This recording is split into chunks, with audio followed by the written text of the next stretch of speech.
અને ગોપીઓ આવી અને જ્યારે ભગવાનની વેણુ સાંભળી અને જે ગીત ગાય, અક્ષણવતાંભલમિદં ન પરમ વિદામ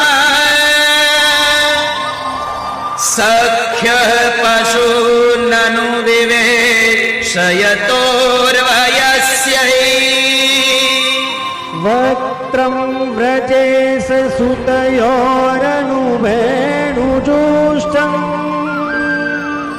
યેર્વાનિપીતમનુરક્તકટાક્ષમોક્ષં ગોપ્યઃ કિમાચરદયં કુશલં સ્મવેણોર દામોદરાધર સુધામપિ ગોપિકાનાં ભૂતે સ્વયં યદવશિષ્ટરસંરદિન્યો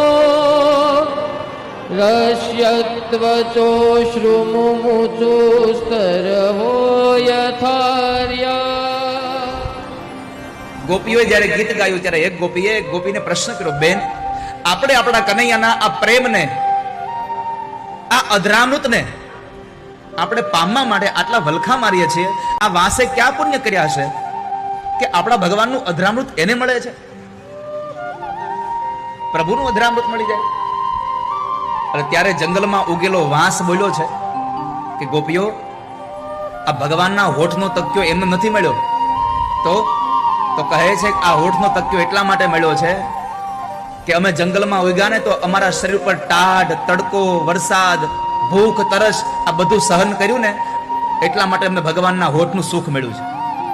અમારા શરીરમાં ઘા કરીને અમને અમારા મૂળમાંથી જુદા કર્યા, અમારા શરીરના નાના નાના ટુકડા બનાવ્યા અને એ નાના ટુકડા બનાવ્યા પછી પણ એમાં છિદ્રો પાડ્યા, આ બધા દુઃખ સહન કર્યા એટલે અમને આજે કનૈયાના હોઠનું સુખ પ્રાપ્ત થયું છે. અને આ સંસારનો નિયમ છે વાલા વૈષ્ણવો, જ્યાં સુધી દુઃખનો અનુભવ ન થાય ત્યાં સુધી સુખની તમને ક્યારેય પણ અનુભૂતિ નહીં થાય. દુઃખ હશે તો જ સુખ શું કહેવાય એની ખબર પડશે.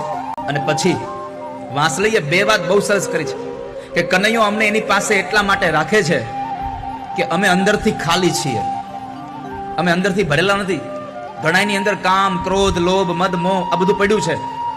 અને છેલ્લી વાત વાંસળીએ કરી કે બેનો, આ કનૈયો મને એટલા માટે હોઠ ઉપર રાખે છે અને પગને, મારી વાંસળીને હાથના આંગળાઓથી પગ દબાવે છે, એનું કારણ એક જ છે કે કનૈયો જેટલું બોલાવે ને એટલું જ બોલીએ છીએ અમે. હાથે બોલ બોલ નથી કરતા કાંઈ, જેટલું અમને બોલાવે એટલું જ બોલીએ છીએ અમે.